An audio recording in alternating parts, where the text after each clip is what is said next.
In Chicago, two comedian skeptics named Andy and Art were mysteriously abducted by the illusionary mastermind and conspiracy theorist known only as Mr. Bunker. The following serves as a record of Bunker's attempt to convince non-believers of the truth about conspiracies and paranormal activity. Andy and Art give an uninterrupted presentation and verdict on the plausibility of these offbeat topics, delivering what they call the whole enchilada. Will Mr. Bunker convince these two skeptics any of this is real? Will it convince you?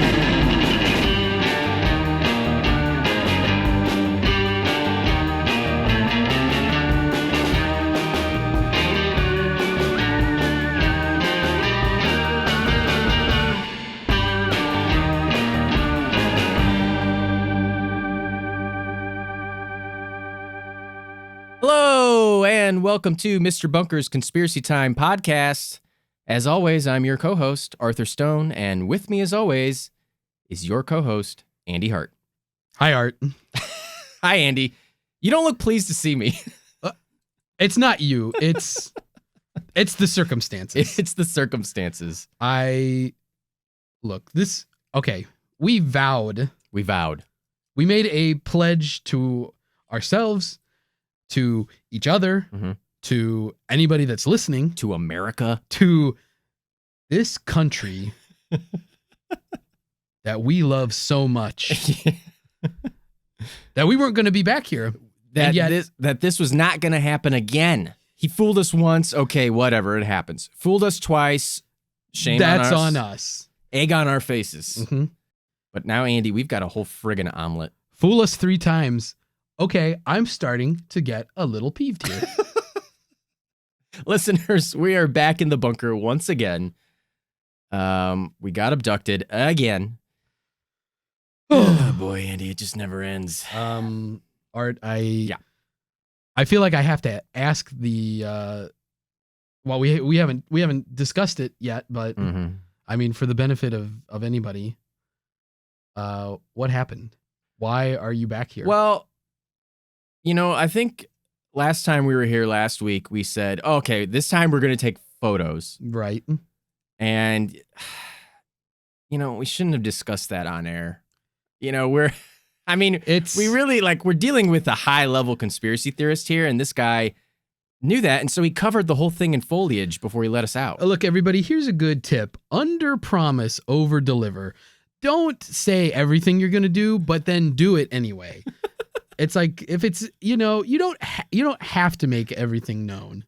Yeah, I have a feeling this whole place is kind of bugged because I was in the kitchenette the other day and, you know, I was just getting myself a glass of water and this little snake-like camera thing came up out of the faucet and I thought, that's weird.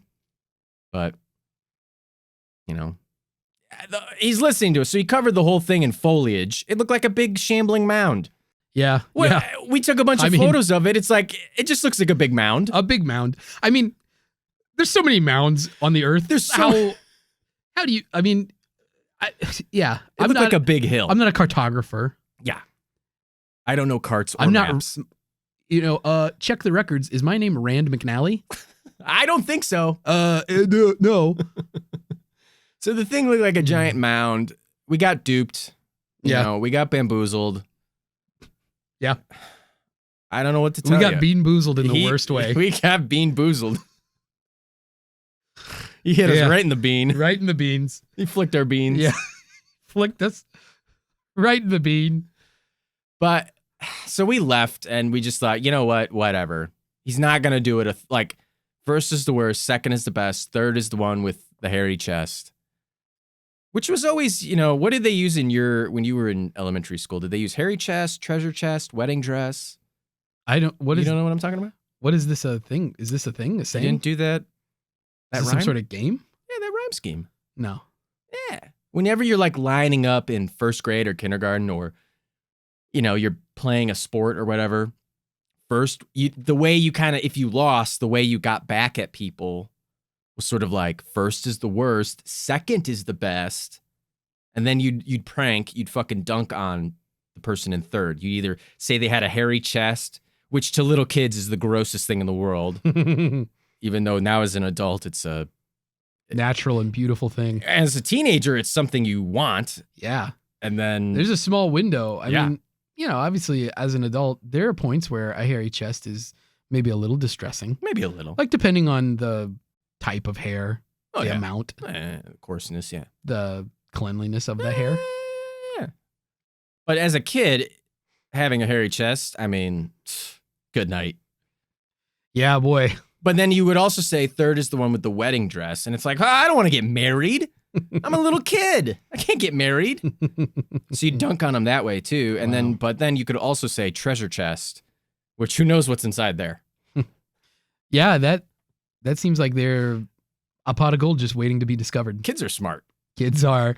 That was really a rhyme about finding the good inside yourself. You never heard that rhyme? I've never done that before. Jeez. Well, either way, we went off on a tangent there. But so anyway, I thought third time's a charm, right? He's not going to get us. Third time's the treasure chest. So lo and behold, I'm going about my week, and I get an email from from some guy, and his name is Bimini Blick, and I think this is weird, and he says he has a YouTube talk show. Oh. And so I think, that'd be kind of cool. Maybe I can go on there. I can tell the story of what's happening to us, and I can get some information out there. Because, I was procrastinating. I was like, I was texting you, and I was like, we really should tell the police or the press or somebody about how we keep getting abducted. Right. Yeah. But you were like, we'll get to it. Yeah. And so I go on this guy's YouTube talk show, and he's this real, he's basically a copycat of Martin Short's old character, Jiminy Glick. Oh. Yeah. And I should have seen that coming, because Bimini Blick. Yeah, I get it. Bunker is really a on-the-nose kind of guy. He's not, I mean. As good as he is at being covert, he really is not good at making up names. No. There's some subtlety lacking in his approach. And so wouldn't you know it, it was just him in a big fat suit. He was like, hi, welcome to the show. And he just scooped me up in a big old burlap sack. Wow. Yeah. You've tried to feed me a donut so I couldn't scream, which is an old Jiminy Glick bit. Yeah. I got glicked. You got glicked. Man. I got glicked hard. He glicked your bean. He glicked my bean. You got bean boozled and glicked. And he was rude to me. He was roasting me a little bit too. Wait, so he kept the shtick up? Oh, he kept the shtick up while I was in the sack being, I'm assuming, transported to the bunker. Because, he keeps us blindfolded and such, so we don't know. Mm-hmm. You'd think we'd figure it out, right. But oh yeah, no, he was roasting me. Wow. Calling me a big fucking loser and telling me I've never accomplished anything and how I'm an idiot who keeps getting kidnapped, and I couldn't argue with that one. I don't know. There's those are a lot of truth. Those are pretty scathing. I mean, he's digging deep at the heart of art. Yeah. Wow. So Andy, what brought about you this week? Well, as you know, I'm a lunch eater, and I'm familiar with the concept of lunch. One thing that I like to eat is rotisserie chicken. And so when I'm on my break and I'm going looking for some lunch, and there's a man dressed as a rotisserie chicken handing out flyers for a new rotisserie chicken place. He wasn't in the rotisserie. He was dressed as a rotisserie chicken. Yeah, just said there's a rotisserie chicken. Okay. And, well, yeah, I mean, this was a good coupon. Who doesn't like a cheap lunch?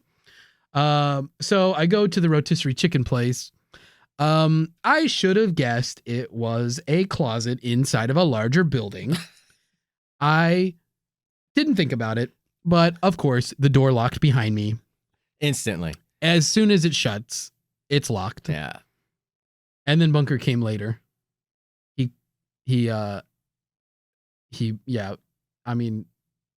Blindfold. Oh. The bag. The bag. He got the bag. The bag, yeah. A plastic bag? Did he try and choke you out? Yeah. Low oxygen. It was a shopping bag.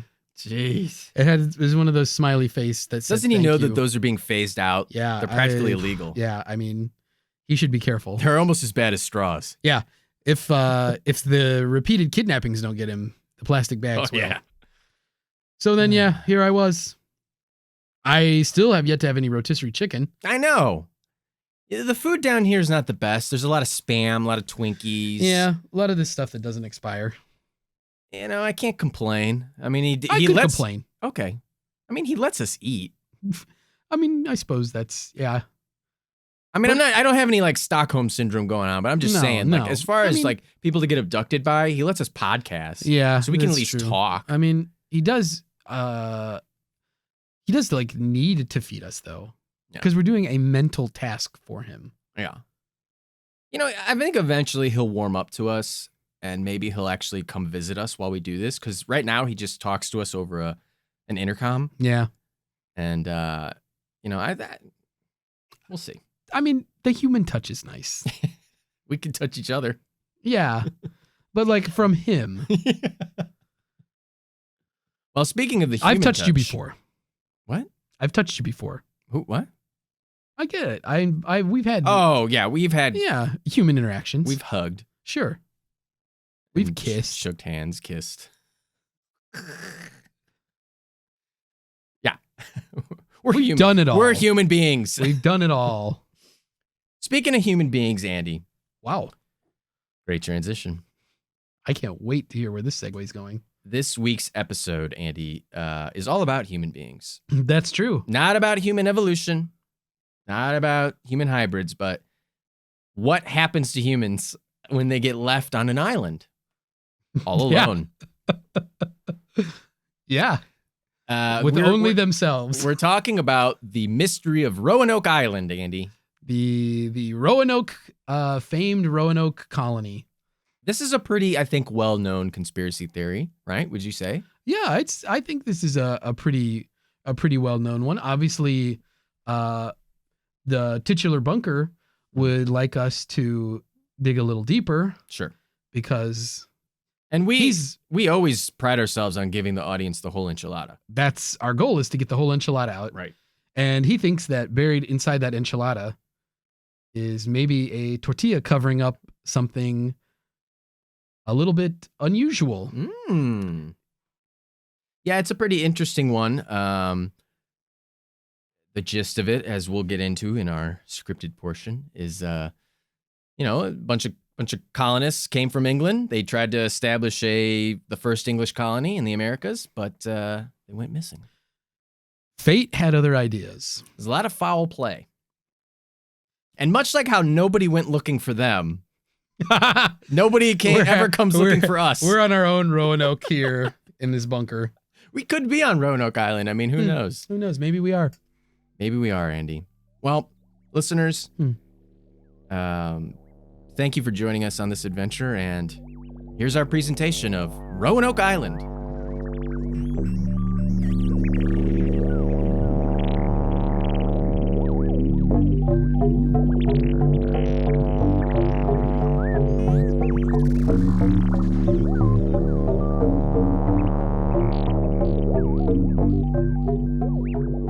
England's first attempt to establish a permanent colony in the Americas was in 1585 on Roanoke Island.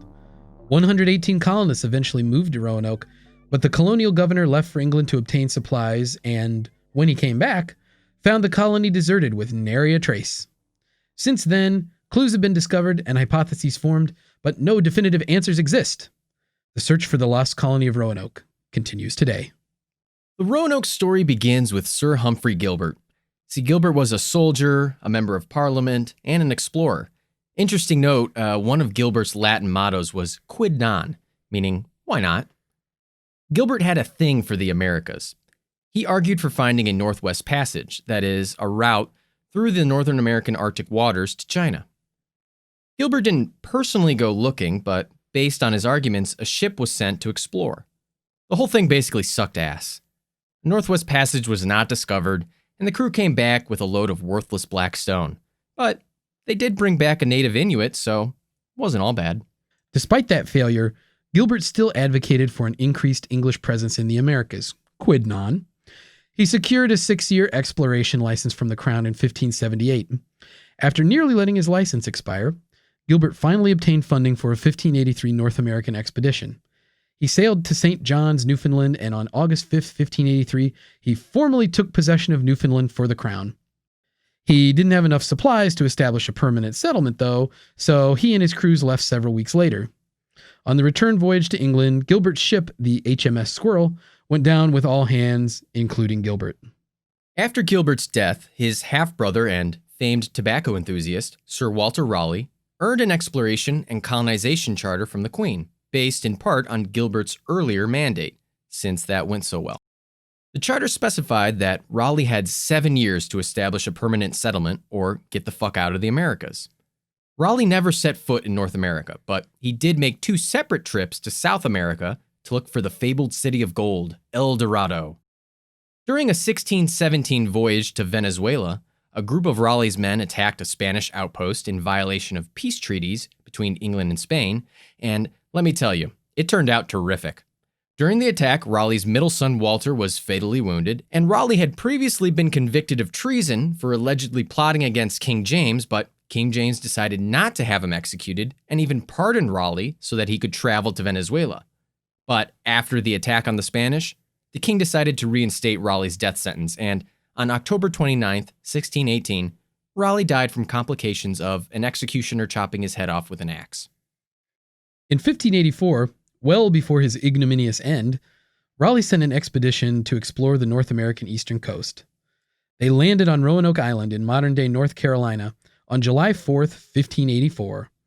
Contact was made with local native peoples, the Croatans and the Secotans, and the group returned to England with 2 Croatans who gave Raleigh a full report of the area. With local knowledge available, Raleigh sent a second fleet to Roanoke, led by Sir Richard Grenville. Once Grenville's fleet finally arrived at Roanoke, the crews began to explore the surrounding area. The people of a native village were accused of stealing a silver cup, so the English settlers, in a completely level-headed and humane move, burned their village and burned the chief alive.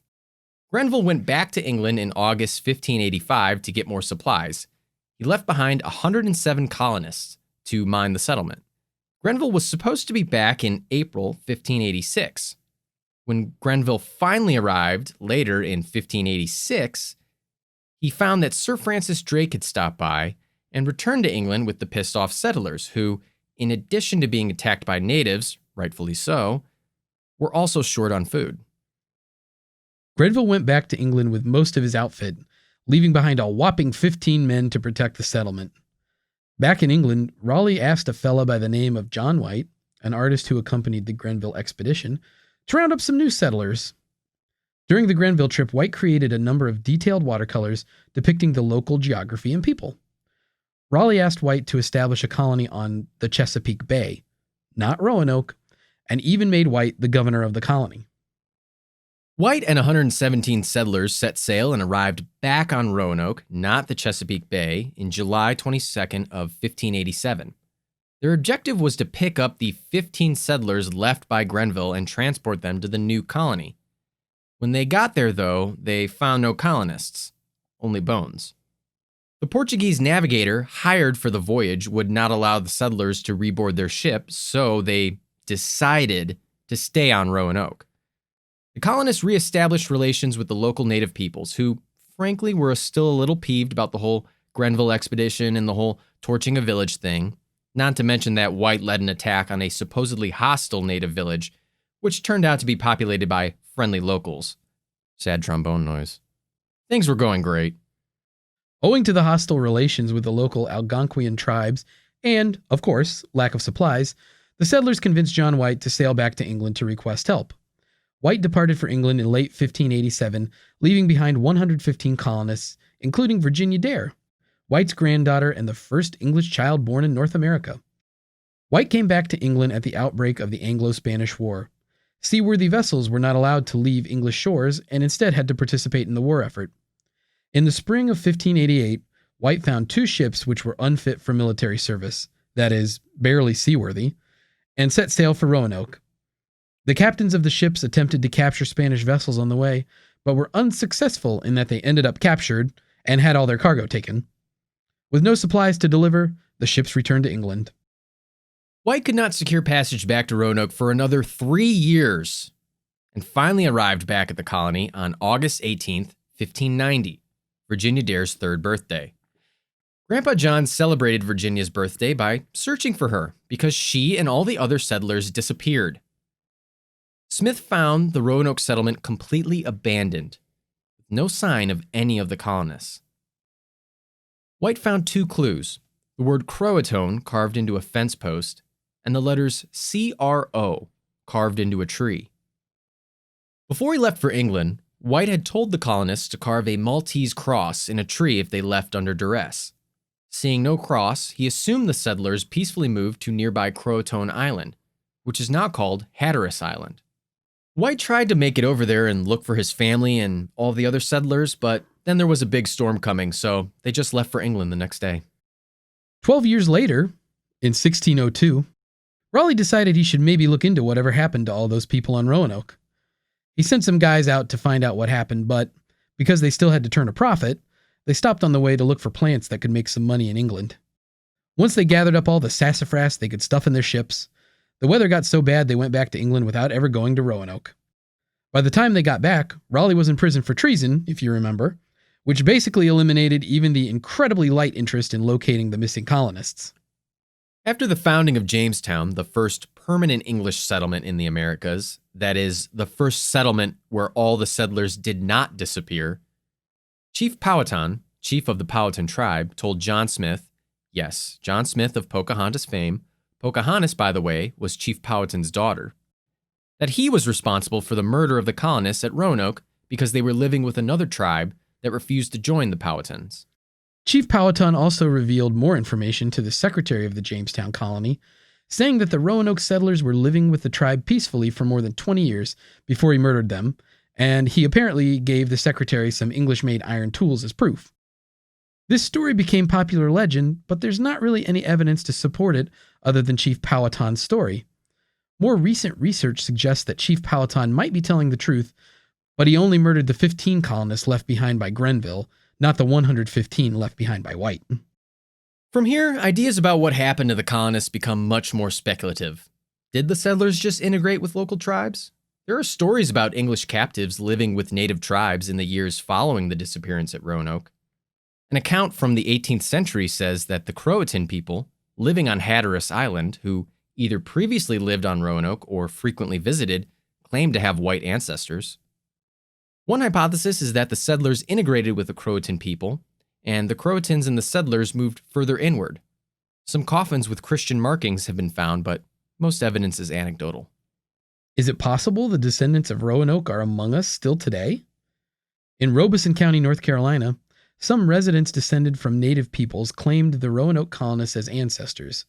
A state legislator investigating the claim found that some words in the native language were similar to English words, and that family names were the same as some settlers at Roanoke. Of course, there are also similar stories for other tribes in other locations. The chief of the Roanoke Hatteras tribe claims her ancestors are, in part, the Roanoke Settlers.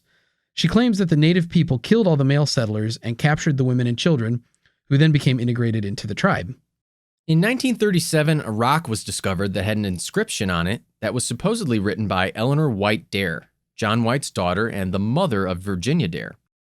The stone says that Virginia Dare died in 1591, and that over half the other settlers died from misery and war. The rest were mostly killed by natives, with the exception of 7 colonists who were taken captive. The stone was found about 50 miles inland from Roanoke Island, which actually aligns with John White's story that the colonists planned to move 50 miles inland from Roanoke Island.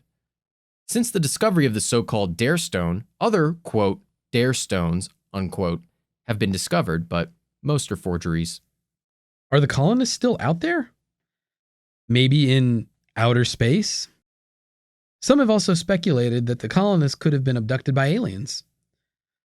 Though Croatoan was carved in a tree, there's not really evidence of Roanoke settlers living on Croatoan Island.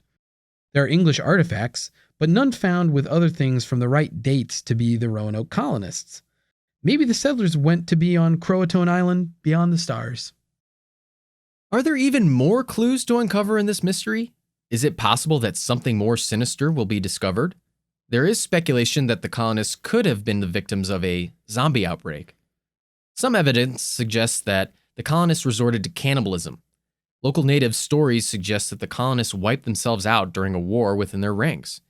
Given the relatively remote positioning and isolation of Roanoke Island, a zombie outbreak could have run through the settlers easily. Without other human flesh to enjoy, the zombies would have just rotted away. Since it took John White so dang long to come back, this all could have happened and he would have been none the wiser. It's also possible that the colonists were all possessed by a demonic spirit that caused them to perish. The local Croatan tribe believed in a malevolent serpent spirit who was the root of all evil and who could attach itself to humans and cause them to become like a snake. Speculation is that the serpent spirit infected the colonists and caused them to turn on one another and wipe out the entire colony. The story goes that none other than Virginia Dare was possessed by the serpent spirit and caused the downfall of the rest of the settlement. The colonists may have disappeared, but they left behind the preeminent mystery of American colonization. Will we ever know what happened on Roanoke Island?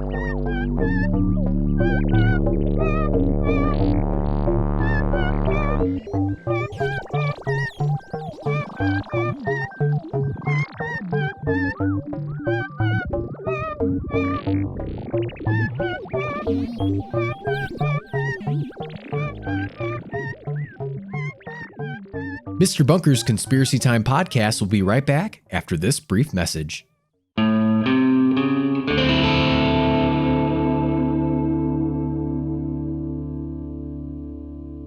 Hey, Bunk Funkers! This is Andy, and I'm here with my co-host, your co-host, Art. And we're coming at you today to let you know that we launched a Patreon.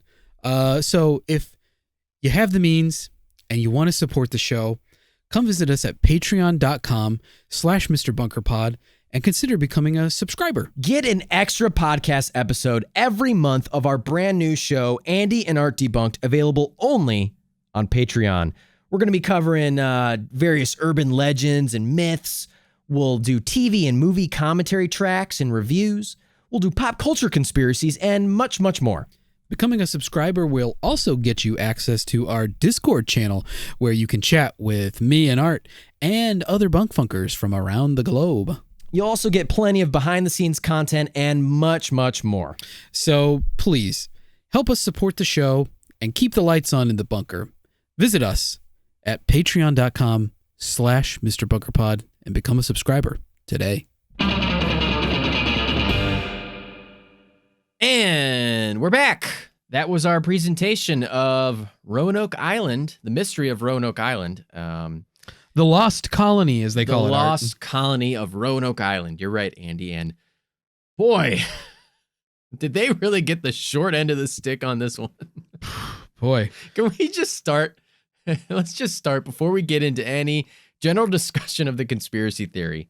Let's just jump right into it. Like, these were the laziest motherfuckers. Like, you could not have had a lazier search party. I mean, I'll be honest. Like, it's interesting to me because it's, you know, the story of the Lost Colony is about the 115 that disappeared. But like 15 other people also went missing before that. Right. But nobody's like, that's not a mystery. Like, this 15, nobody cares. It's weird, too, that every like attempt to go look for the people that are missing is like so like the story of English colonization in the Americas is like hasty and shoddy. Like, it's hard to believe that. No wonder we fucking owned them in the revolution. Fucking took them down. They're just like, oh, the weather's bad. I don't know. Let's go back. 6 years later. Hey, wait, whatever happened? To me, it's like they're all sitting around like Walter Raleigh's in England, and he's like smoking a cigarette on his pipe stuffed with tobacco, and he's like, whatever happened to those Roanoke colonists? Is that still a thing? And there's and like John White's like, no, my like family disappeared, and I went there for a day and didn't find them. Oh, bloody hell, I don't know what happened to them. Oh, jeez, he's gone. They're gone forever, probably. I can't find them. I don't know. I think we should go look for them. Fun fact here: there's a Sir Walter Raleigh reference in a Beatles song. Really? Yeah. there's this lyric John Lennon says. He has another cigarette. I curse Sir Walter Raleigh. He's such a stupid get. It's because Raleigh's It's accurate. gets. See, here's another thing with this whole thing. Like Raleigh gets a lot of credit, I think, for like introducing tobacco in England, because technically these expeditions are what brought tobacco to England. From what were they smoking before that? I mean, I guess A little bit of that hash. opium. Opium? I don't know. Just grass, weeds. Why don't you know about English agriculture, Andy? I don't know about English smoking habits. All right, but they, when they came back, when Francis Drake stops by and picks up all the colonists that Grenville left, the first time, he brings back, those colonists bring back potatoes and corn and tobacco to England. And sassafras. And sassafras, baby. Got to make that root beer. Ooh, everybody loves that sassafras. Box has bite.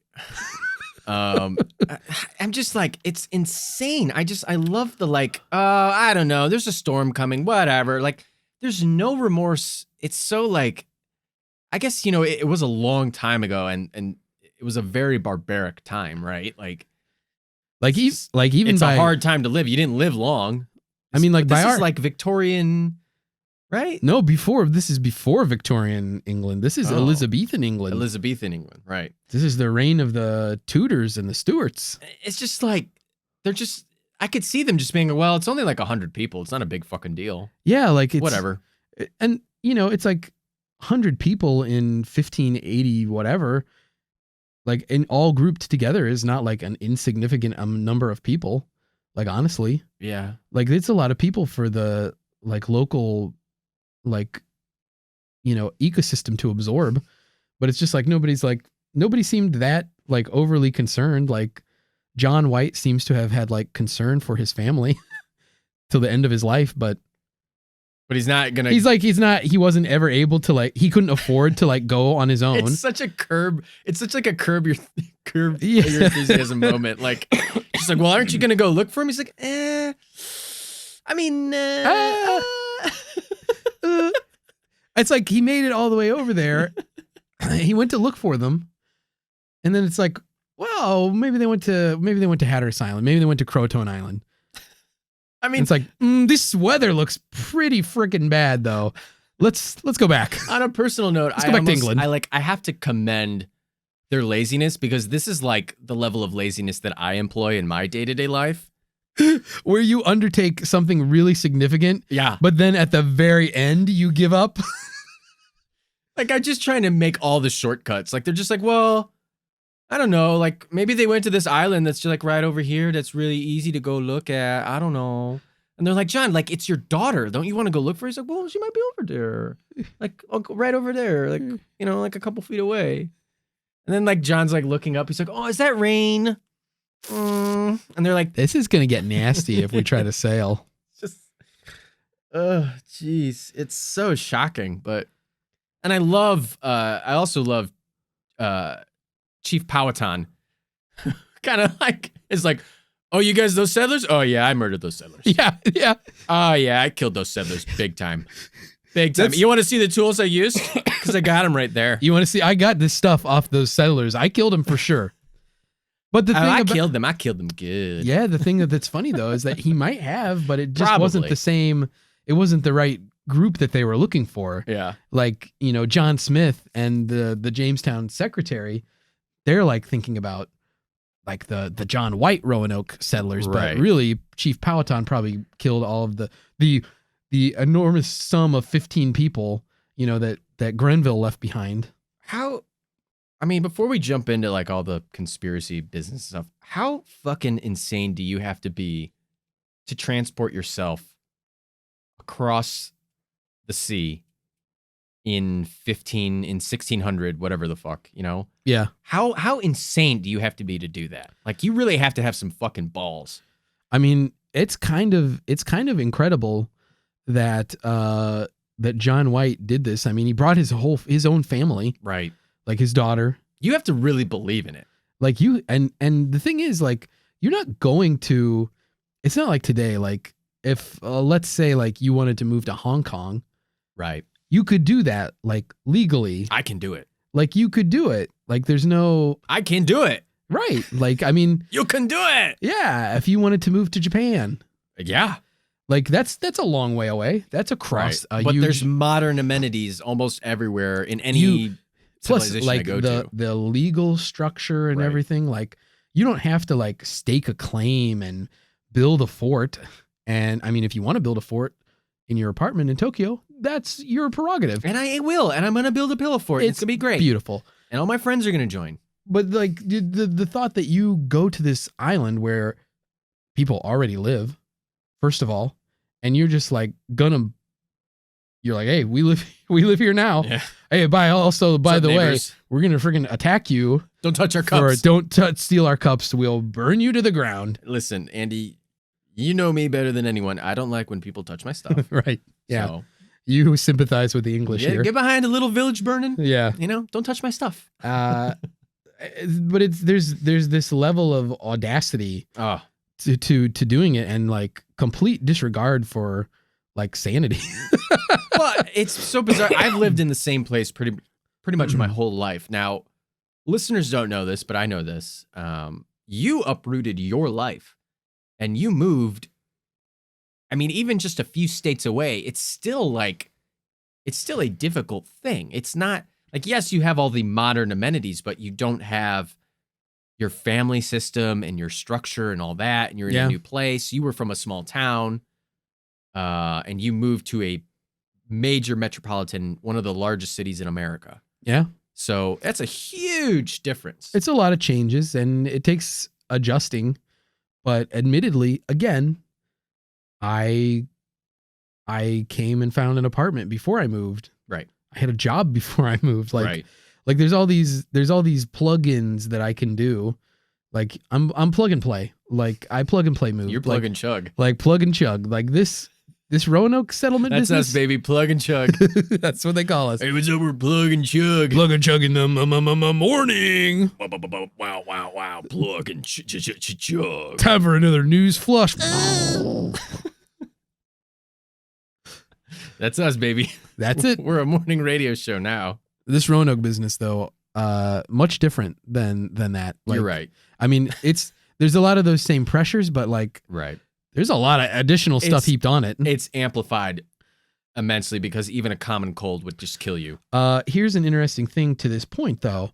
Humphrey Gilbert, when he was originally like looking for backers for his initial expedition into North America, he gathered up all this funding from like a Catholic group because Catholics were persecuted, eager to leave Anglican England. That's and right. They didn't want to go throughout the rest of Europe because of, persecution from other Protestant areas. And so because of the political climate and everything, they were pretty eager to move to the United States to find some place to come. For the Catholics. So, I don't know for sure the makeup of John White's expedition, who these people were, but there's probably some people who were eager to like start a new life. Like the way some people move to Alaska today. It's like you get away, and you move to Alaska. Right. Like this was their Alaska. Right, like Homer Simpson did. Right. In the famous hit film, The Simpsons movie.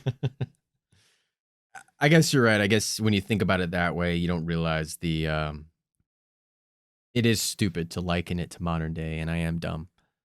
I'm glad that you recognize what a friggin' idiot you are. Humphrey Gilbert loved the motto, quid non, why not? Shared by one of my favorite singers, Hilary Duff. Why not take a crazy chance? Why not do a crazy dance? You could lose a moment. You might lose a lot. So why not? That's Humphrey Gilbert to a T. There's the real conspiracy theory. Is Hilary Duff the descendant of Virginia Dare? Let's find out right now. Oh, wait, we don't have that. We don't have that research ready. Oh, my bad. I'm sorry. That's on a further episode, maybe. For another episode. Andy, what do we think happened to these crazy colonists? These wacky colonists, these Catholics. There's a lot of like like speculation. Sure. You know, there's speculation on a religious aspect that, you know, Eleanor White Dare birthed this like Antichrist in Virginia Dare who wiped out all the colonists. That's cool. That's kind of the vein of this whole like serpent god thing, is that Eleanor White Dare gave birth to Virginia Dare, who was like born already, like because she was the first person born in America, and it was like I don't know they were bad to the native peoples. That could be the like source so of they it. Were like cursed. I don't know for sure the like source of it, but the Croatan people were largely pretty friendly with the English settlers. It seems like it. There was this Croatan chief named Manteo who made like a couple of journeys to England to like treat with the people in England, and he was sort of a sensation in the Queen's court.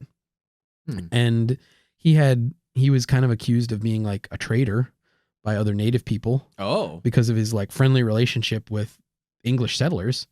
So, you know, the fact that those are the people that kind of said this, I don't know if it would be because they think that the English were bad so much as maybe it's because they felt like that whole expedition was cursed. Oh, in right. a way. Yeah.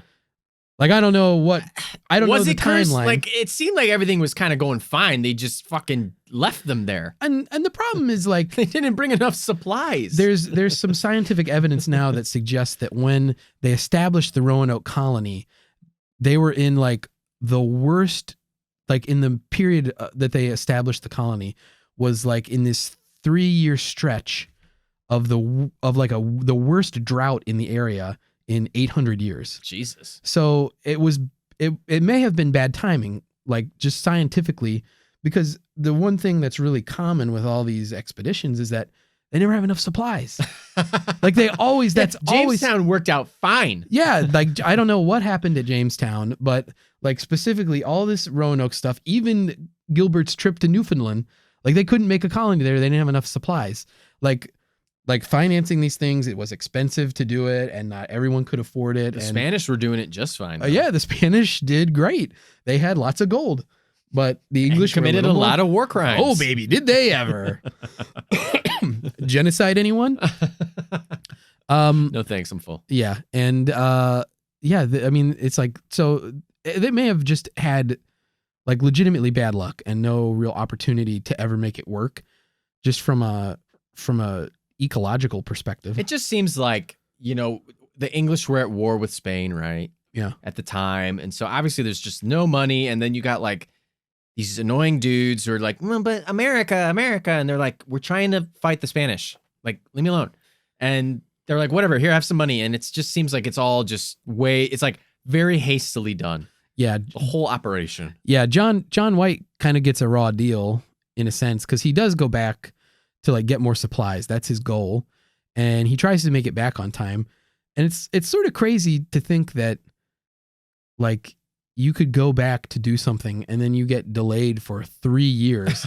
But it's like literally they weren't letting ships leave. So he had to wait until he could find like a ship that was allowed to leave English shores and go back to the colony. It's so insane. It's so like, it's just unfathomable. Like, imagining that, like, it's just like, well, I left my whole family over there. Well, too bad. Shouldn't have done that, dummy. Yeah.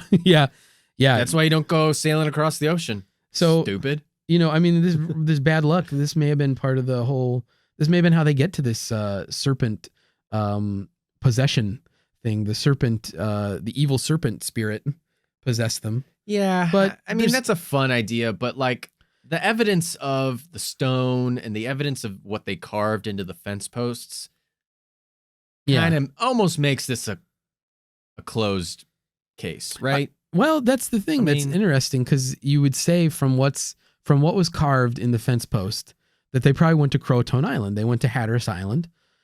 The archaeological evidence there is a little bit problematic in that the English artifacts that they find that would be from about the time period of the Roanoke settlers are found intermingled with things that are from like 2 or 3 generations later. So, there's some speculation that, these were considered very valuable. These were heirlooms then because these people didn't have like a free flow of goods coming from England still. Right. They were cut off from that supply line. So these were like precious things. So they didn't get, left behind in a sense. They were like considered treasured items. But, that's not been proven. That's just we've already speculation. established that the Croatoan people were very friendly, and it seems like they just joined their tribe. Yeah. And they moved inwards, and did nobody go to check inward? Well, there are, so like French Huguenots, when they started, Great name. Yeah, the Huguenots, everyone. Great ska Great band. to say, yeah. My favorite ska band. So good. Love that trombone player. The Huguenots, they were like settling along the Tar River in North Carolina. So this is like further inland from where Roanoke Island would have been. And there's this Tuscaroras like native that they see supposedly who has blonde hair and blue eyes. Like, and there are some of these reports, like we mentioned, that like of native people with gray eyes, there are some with blue eyes. So there's a lot of speculation that what happened at Roanoke was like the original American melting pot. Right. Because I also read that when Francis Drake was going like pillaging Spanish like locales through the or Spanish like footholds in the Caribbean before he came to Roanoke, he was along the way like freeing bunches of slaves. And so he brought these African slaves then to Roanoke with him and set them free maybe on Roanoke. Maybe. I don't know if that's for sure or not, but like that's interesting because then there's this like confluence of, the Native American tribes, right? These freed African slaves, plus these English settlers, and they're all sort of like intermingled together. So like the Roanoke Hatteras chief who claims to have the ancestry that's Roanoke Settlers, right?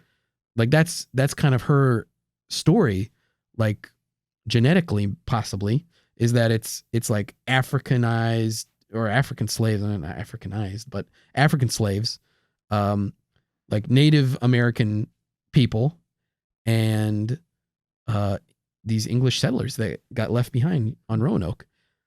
I mean, that all kind of checks out with me. I just feel like when I found out about the evidence of them writing CRO or Croton, it's just like, well, yeah, they just they fucking picked up and left. Like, why how long until you stop waiting? Yeah, right.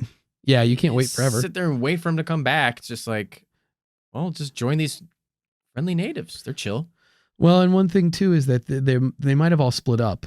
So, that seems insane to me. Why would they do that? So we're saying like, where did the 115 go? It's possible that some of them went to Croatoan Island. Some of them went further inland. It's possible that some of them were very emo, dying from misery. Right. Yeah. Come on. Well, yeah. I don't know if that's like supposed like to be like Hawthorne disease Heights or whatever. album. Yeah. Dying from misery. That's Dashboard Confessional in a nutshell. Yeah. But it's early cursive album. But they're finding some of this. There's some of this, like some artifacts that seem to indicate that they did move inland. Yeah. But it's there's nothing real definitive yet. But I mean, certainly if it was an alien abduction, okay, like some of the artifacts that they find and things like that, you wouldn't expect to exist, right? Because there's this certain kind of like pottery that they're finding that sort of became unpopular right after this period. So there's this brief window where it makes sense in the Americas for this stuff to exist. Right. And they find it like further inland. So it seems reasonable that people left Roanoke, took that stuff with them, and were like living further inland. Yeah. And if there was an alien abduction, that stuff probably wouldn't exist. Like zombie outbreak, like same thing with the zombies. Come on. I mean, the zombies would still live too. Zombies wouldn't rot away. Yeah, I don't know. The zombies would still live. I don't know a lot of the science behind zombies, but it seems like, well, Like, what if they went digging? Like, couldn't they dig up the Yeah, you'd find the bones. Yeah, and then Unless they ate the get bones. infected. They ate the bones. I ate the bones. Great KFC commercial. Yeah, this episode sponsored by KFC. Yeah, no, I mean, the thing that I think that where the conspiracy is concerned, for me, the thing is probably integration. Yes. Like either they all died. I mean, it doesn't seem likely that they all got attacked and died because there's really no evidence of that. There's not signs. There were no signs of a struggle on Roanoke Island. They've never found any bodies with. If there was any kind of fighting whatsoever, there'd be like arrowheads. There'd be blood. There'd be like bones and shit. There'd Plenty be of stuff. I don't know, whatever else they had back then. They have guns back then, right? Yeah, they probably did. Yeah. Rudimentary guns, right? Yeah, the English would have definitely had firearms. Flintlock kind of pistols. Yeah, and there's some evidence too of like a shift in the diet of some of the local natives right after the Roanoke disappearance. Right. Where their diet would have consisted mainly of like fish and crab and stuff that they could like catch along the shore, to more things like birds and deer, stuff that you shoot with a gun. You could hit with a gun. Right? Yeah. Yeah, I mean, zombie outbreak, it's just like there's just nothing to support it. Like there's just nothing there. I mean, I think the most convincing thing is probably the alien abduction, because they just found nothing. It just all vanished. Yeah, honestly, I think alien abduction seems more plausible than zombie outbreak in this case. Yeah. Yeah, I don't know, Andy. I just really don't find. I find this to be a real. I don't see what the big conspiracy is about, to be honest with you. I'm not saying I'm a little disappointed in this episode. I'm just saying the conspiracy in general, that when we give our ratings, yeah, I think I was the first two we did highly plausible, but this one might honestly get a different score. This one honestly more of a real mystery than something covered up, in my opinion. Yeah, but like even in real mysteries, you kind of have an inkling. There's more evidence, there's more clues, there's more open-ended questions. This is just like, I don't know, it was a long time ago, no one gave a shit, and they left. Yeah. And it's like we have the Dare Stone, which, that's kind of, I guess that's kind of intriguing. That's an interesting piece of evidence. That Dare Stone is still being analyzed scientifically to really decipher if it's legitimate or not. But one thing about it is that the interior of the stone is like a lighter color. And so when you like, the way that it was written on was it was like scratched into the surface. And so like when you scratch into the surface of the stone, the marking when you initially do it is very bright white, like a big contrast. And this stone itself shows signs of aging, which according to scientists who know about these things, I don't know about these things, that in the 1930s when the stone was discovered, that would have been like pretty difficult to fake the aging on something like that, because it's actually like scratched into the stone, but it looks aged. Like it's not bright white, it's dulled. It shows signs of aging. What did they write on it? Well, it's the message. It's this message from Eleanor Dare that basically says that Virginia Dare died in 1591, and that half of the rest of the colonists died from misery and war, and the rest fought each other or got attacked by native tribes, and only 7 were captured. 7 survived, got captured. And it's written in Old English. That probably would happen. Old English, eh? Yeah, that's it. That's how they sounded. That's what they all sounded like. Oh, it's me. Did you know it, Michael Caine? It's me, Walter Raleigh. The Batman. The Batman took them. Me, Michael Caine, and the Batman took the Roanoke Island. He's going all over the place. Yeah, this is a real melting pot. Yeah. Michael Caine, the true melting pot. What an actor. Andy, before we get to our ratings, I want to ask you something. Okay. We touched a little bit about moving to a new colony How long do you think you'd survive? If I were one of the Roanoke colonists? Yeah. Modern day, though. Let's assume in this alternate reality that we're creating, this is you right now, the you I'm looking at right now. Okay. You get put on a little ship. I don't know why the ship is little. Let's say it's a big ship. The HMS. The HMS. Oh my, it's a Bunny Rabbit. Oh my, it's an English ship even. Oh yeah. Oh boy. And you get transported to a new colony, a new island. Okay. How long do you survive? So in this case, given what you know, in this scenario, it's modern day you, just modern day me, with the clothes on your back, you got nothing else. Nothing but the clothes on my back. Yeah. Oh, not very long at all. Really? I mean, 3 weeks tops. 3 weeks tops. Yeah. Really? There's a lot of factors. Like, I know. If I just have the clothes on my back, I mean, I don't have even like a fishing pole. No. I don't have like. You don't think you could make that? I could make it. Would it? The fucking hatchet kid survived. Well, that kid's more resilient than me. I guess he had a plane. He's young. Plus, he had a hatchet. Yeah, I don't even have a hatchet. I don't know. Maybe I should give you a tool. But I don't know. That's cheating. Take my favorite Tool album with me. You love weird time signatures. Oh, baby. Do I ever? I don't know. Do you really think you wouldn't survive that fucking long? I mean, I guess you'd eat something weird. Okay, maybe I'll give myself a month. A month. Because you got to think, like, how long can you go without eating anything? I think you could start a fire. I feel confident I could start a fire, and that's about as much as I can do. Yeah. But if I start a fire, I can boil water. Yeah. I guess it's true I could eat vegetation. Yeah, but then you're going to like Christopher McCandless yourself. You know him? You don't know him? Wait, what you is know this? Christopher McCandless? What is this reference? Christopher McCandless. No. He's in the Ethan Hawke. Isn't Ethan Hawke? Ethan Hawke played him in that movie. No, it wasn't Ethan Hawke. Shit. It was the other guy that looked like Ethan Hawke. Where the wild. Yeah, you know the movie. Huh? Hang on, I'm looking it up. Okay. This name's not triggering any bells for me. What's the name of that stupid movie?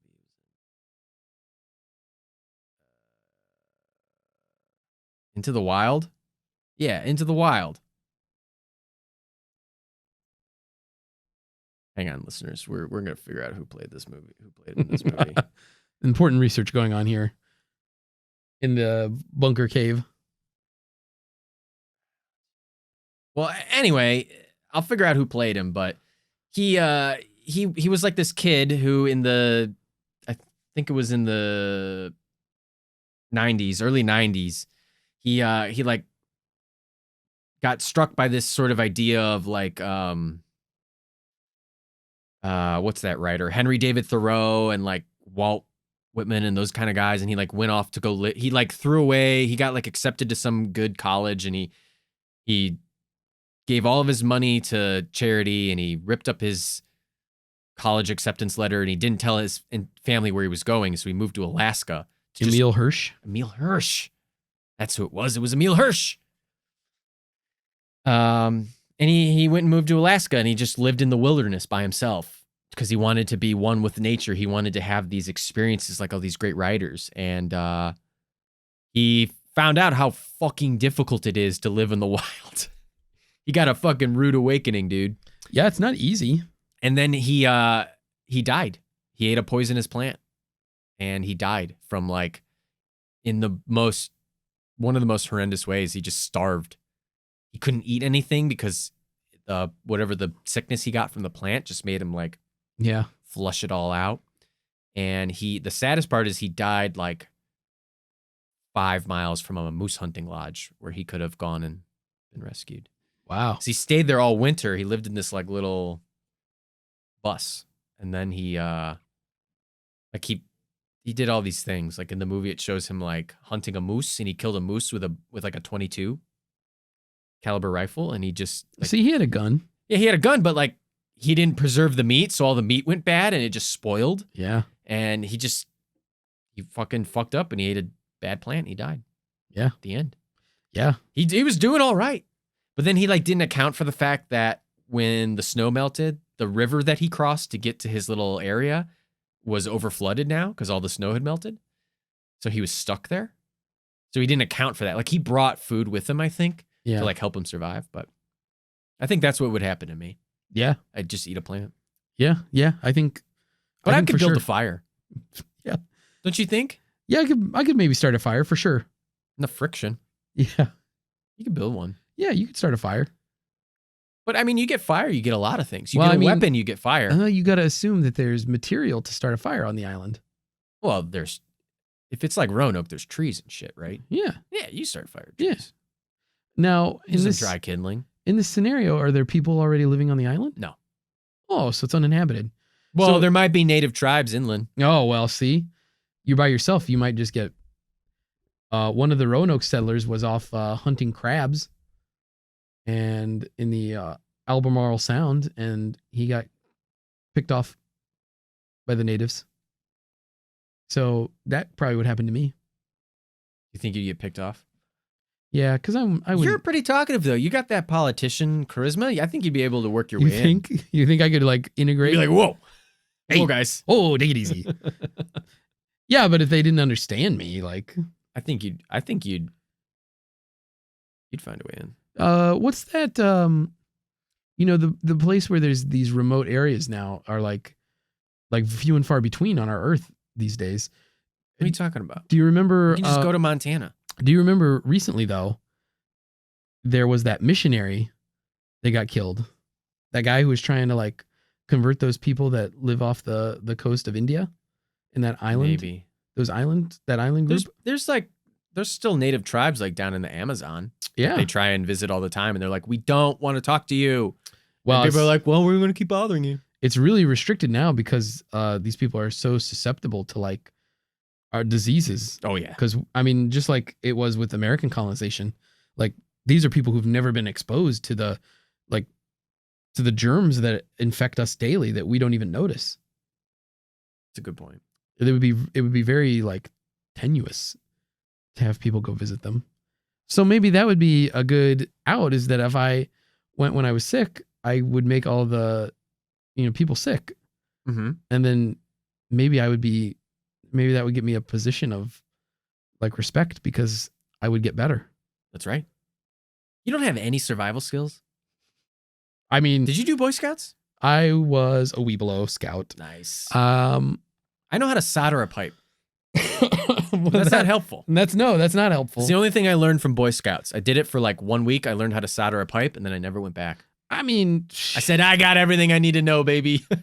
It's like you kind of have the survival skills of like, just stay put and someone will come and find you.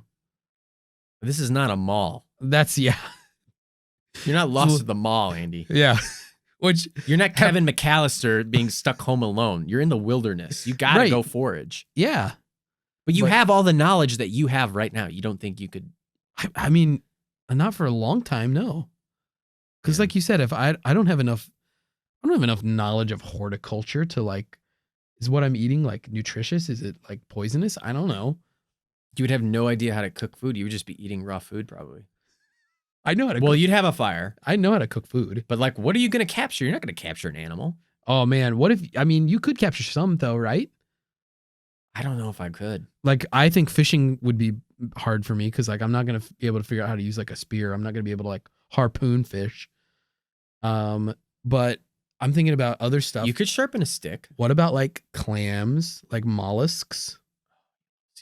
Oh man. You'd be in heaven. You'd be in hog heaven. You should do this. Lobsters. Like there are some things that would probably get in reach that you could like capture easily. Yeah. Well, not easily, but you could do it. You can do it. You're right. But then again, like who knows? Maybe I would get something that's like actually poisonous. Like a pufferfish? Yeah.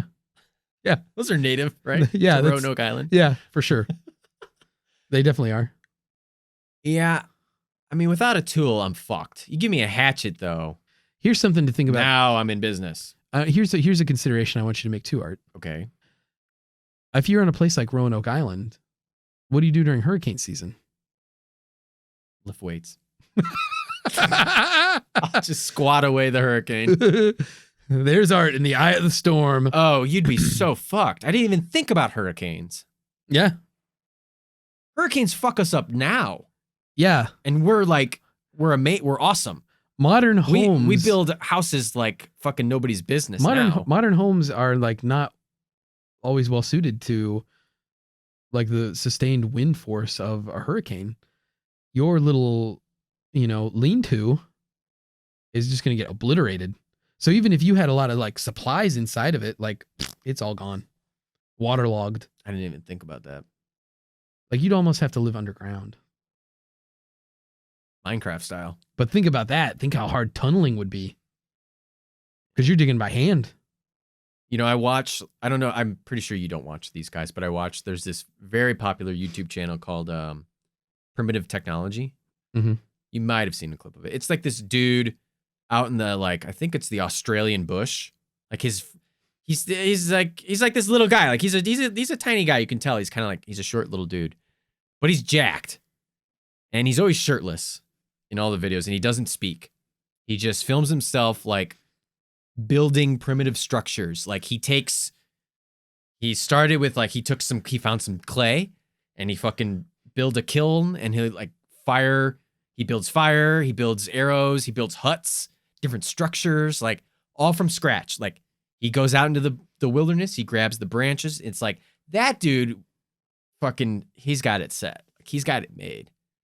He built like a fishing rig to catch prawns, shrimps and such out of a creek. Mm-hmm. He built himself like all these different pots and, vessels and bowls to carry things. And it's insane how people fucking know this stuff.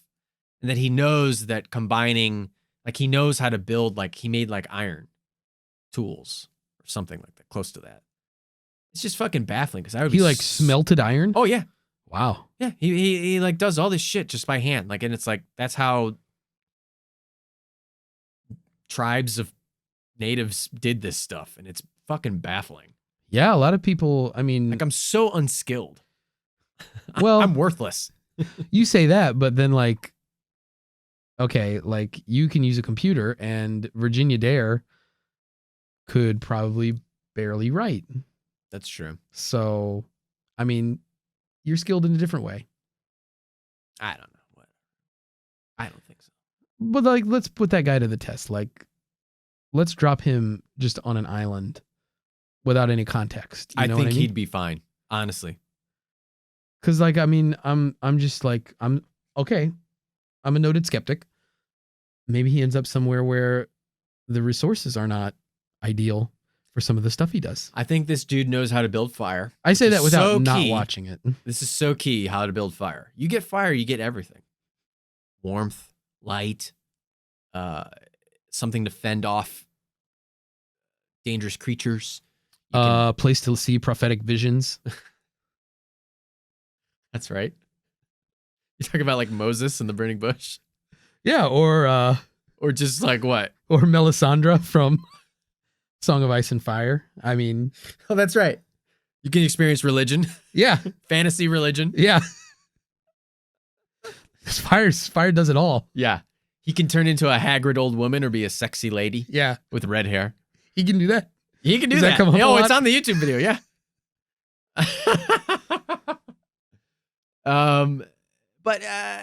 No, I think this dude would be fine. He knows how to build spears. He knows how to build a device that lets him throw a spear even faster. You've seen these, right? It's you put the spear in a little, almost like a slingshot type of thing.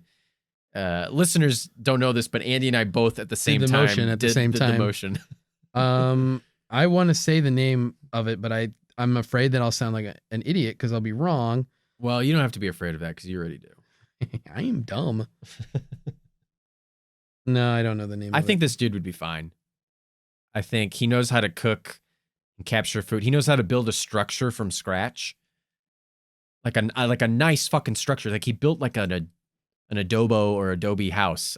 Adobe house? Yeah. He built an Adobe Audition. It was all PDF. Adobe. He built a PDF using nothing but what's lying around in the Australian bush. He built a real tangible PDF. That's impressive. Well, it's good to know that we would both die. Yep, I would die. I think even having like one other person, though, it just ups your survivability. Oh, yeah. Because I would eat you. Yeah, I mean, I'm right. I mean, how long until we kill each other? If we were on an island together, I think we'd be fine. Yeah, we'd get along pretty well. I mean, stress would be tough, but I think our resources combined together. That's the thing. I'm limber and sprightly, and you're smart. I think and strategic. That's the thing is you say, like more people ups your survival odds. I think it's more about like it's true because you get more skill sets. Yes. Like different people know different things. And so the more people you have, the more like ideas you can get. If we found any copper pipes, solder the shit out of those pipes. Yeah. You won't take that fire and solder some pipes. No, you could you could distract a wild boar and then I could kill it. Yeah. I think we'd be okay together. Yeah. Together we're stronger than we are alone. Man, we better hope there's no feral pigs out there though, really, because those things are mean. They're mean. They're mean. All right, Andy. Let's give the listeners. Give everybody what they want. Let's give your final verdict on the lost colony of Roanoke. Yeah. Andy, what are you thinking? All right. I'm gonna give you on my 10-point scale my ratings. Oh boy. So zombie apocalypse scenario. I'm giving that on a scale of 1 to 10 a rating of least plausible. Alien abduction. I'm giving that on a scale of 1 to 10 a rating of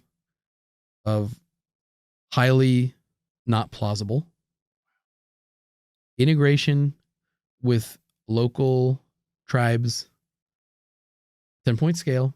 I'm giving that a rating of plausible. Wow. Andy, I see that you're sitting down, and I hope that the listeners are too, because you're going to want to sit down for this, everybody. I can see it in his eyes. Something big's about to come out. Oh boy. That's what I said earlier when I was on the toilet. Andy, I'm saying this one is case closed and shut. There's no conspiracy theory. I'm saying I'm unconvinced of all the theories. They integrated with the tribes. Close it. It's done. Wow. I'm not convinced. Wow. I saw nothing that swayed me either way. Wow. And this is the first. This is a first for this podcast. Whew. First closed cut. This is a closed book. Don't believe it. From the art Don't want to hear about it. Don't care. Wow. I'll go to Roanoke Island and I'll spit on it. I'll spit on it. I'll spit on that Walter Raleigh Memorial statue. I will spit on them because they're jerks. Wow. I don't, there's nothing, I think it's pretty fucking clear. They died, they integrated, they even left behind a message. They said, hey, we peaced out. You fucking took too long. Sorry. Like, I get where you're coming from with that. And I'm no holla back colony. That was also found on a fence post. Oh yeah, Gwen Stefani. Wait, no holla back colony. I get where you're coming from, and I sympathize with your views. And maybe it's just the mood I'm in. If we re-examine this at a later date. Re-examine this, you know me. Yeah. I'm fickle. You're feckless. And I change my views sometimes. Sure. I waffle. Sure. But right now, it's shut. It's closed. I'm not convinced enough by the evidence found to date to say closed case. But I'll say this. Evidence of integration is by far the most compelling. Yes. In this case. Well, Andy, it's not often that we are opposed like this, and that doesn't fare well for survival odds. No. I'm going to say it's one that we should go build a structure over there. You're like, I want to build a hut over here. Let's hope if we get out of the shambling mound again this week that we don't find ourselves stranded on an island. And we will, folks. We'll dig. We'll do some digging, right? Look, maybe. Yeah, we'll see. This I feel like this is the time we're gonna get to the bottom of this. I mean, here's the thing. Listen, we're gonna get the whole enchilada on this. We're gonna get the whole enchilada, but it's also a Sunday. The premiere of Game of Thrones, you know, is at an indiscriminate time. We got to go watch it, you know? Yeah, we have to watch it. So we'll see what happens. We'll see. Maybe we won't be as proactive as we think, but I like to think that we can do it all. Well, Andy, is there any last thoughts here on the lost colony of Roanoke that you want to let the listeners know about? I mean, let's stay tuned. Let's see what more evidence gets uncovered. There's ongoing archaeological efforts, and I'm frankly excited to see what they uncover. Wow. Well, folks, for the titular bunker and Andy Hart, I'm Arthur Stone saying that was the whole enchilada.